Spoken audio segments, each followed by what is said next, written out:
السلام عليكم ورحمة الله وبركاته. هلكن waxaa ku sugan dhamaan bahdii Sunlight Films. Marka ugu horeysa waxaa mahad iska leh Allah subhanahu wa ta'ala halkan isku keenay. Waxaa mahad iska leh dhamaan taageerayaasha bahda Sunlight Films. Dhammaan shaqadii baan joojinay bisha Ramadaan darteed waa bil cibaado. Ramadaan ka bacdi waxaan nagala socotaan filmaanta xanaa short filmasiya. ka koox ahaan waxaan idin leenahay Ramadaan mubaarak. Ramadaan mubaarak. Ramadaan mubaarak.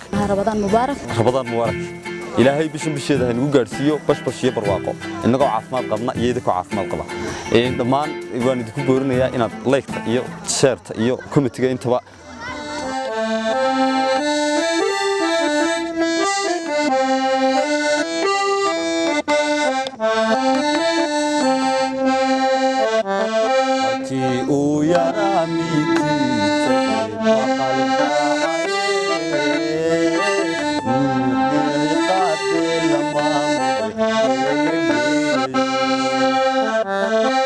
Ki uyarami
مرحب يا هلال أهلا أهلا